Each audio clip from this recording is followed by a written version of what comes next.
I'm actually going to be trying a process of dried beef, but of course I'm using some elk roast from this year. And I'm gonna walk through this process. I've never done it before. I do have some really good instruction, and I've watched some YouTube channels or some YouTube videos. So yeah, I just wanted to kind of show you what it looks like. We'll end up with the end product. My neighbor, Scott, actually is the one who introduced this to me. His grandpa and grandma used to do this a lot. And so he's been kind of helping me walk through this drying of these big roasts, which then you can cut thin and they're delicious. So yeah, hopefully this helps one of you guys get creative with some of their wild game. All right, what you see here is I've taken these roasts and I have actually seasoned them. But before I season them, I cut them in chunks where I could then remove all the silver skin and fat, so it's solid meat.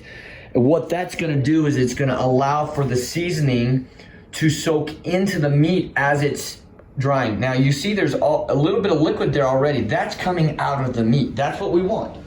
We want the liquid to come out of the meat. I'm gonna put these back in the fridge so they're at a constant temperature. And then in actually probably 4 days, I'm going to dump that out, recoat with the seasoning. Now here's a bag of the seasoning, okay? And just so you know what the seasoning is, and I'll post this, 6 pounds of salt. Well, this is for a bunch of it.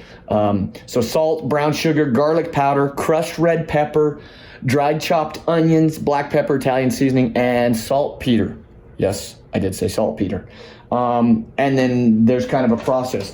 After this dries, or after it gets the moisture out, every 4 days or so, I'll dump all of this fluid out of here. You see that fluid right there?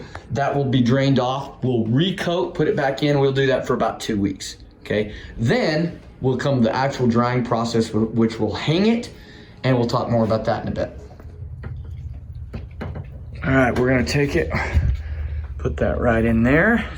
As you see, I just kind of have a regular fridge out here in the garage.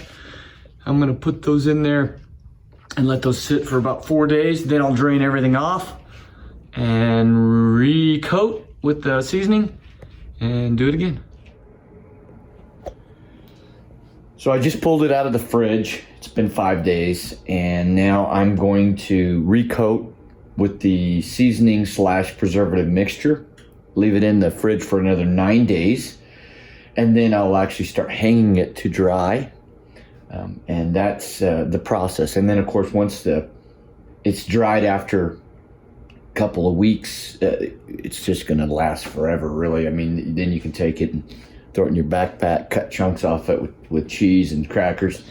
It already smells and it looks delicious, but it's not quite ready.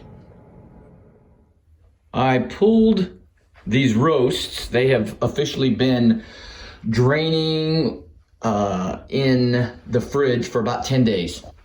And so now I am going to start hanging them. As you see, I'm taking just some cotton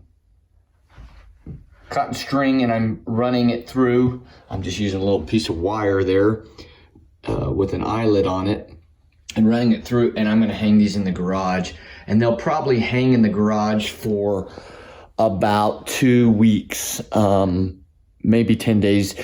Shorter if they're smaller pieces, longer if they're bigger. But this is where the final drying portion of this project, if you will. This is where we're at. So I'll show you those here in a second, hung up in the garage. Okay, I've got the meat hung here in the garage. The reason that end of February, March is so good is the temperatures are starting to come up a little bit. We're getting a little bit above freezing. It's really dry, so in Colorado, it's the perfect time. And we will keep checking back in. The smaller pieces, of course, will dry quicker. The bigger pieces take a little longer. So I'm thinking anywhere from 10 to 14 days to have this done. So we'll check back in. It's been about 10 days since we hung the meat, and it's looking really good. If you notice, these smaller pieces are really hard. These are probably ready. I could pull them down now if I wanted, but these bigger pieces are not ready. They feel spongy still. I should not be able to push my fingers in them, and so those need some more time. Again, I'll just leave these up there for the whole time, but I'm thinking we'll need probably 5 or 6 more days on these before we pull them down. But they're looking good. They're gonna be delicious. But it's been about almost 3.5 weeks. When we checked it last time, you'll notice how it had just a little bit of a sponginess, kind of a softness. Now it doesn't, it's completely hard. So now that they're done, we'll take them down. We can either shave them down to really thin pieces and shrink wrap and put them in the freezer, or we can leave them like this in a shrink wrap in the freezer and then just cut them as we're ready to eat them. Well, about a month-long process, and here I am. I've got a chunk of this dried elk. Now all that's left is to slice it really thin. Works really good with some cheese and crackers. It's like really, really good beef jerky, and it lasts a long time. I hope this helps you have a creative way to use some of the elk, deer, antelope, or any of the wild game you have in your freezer.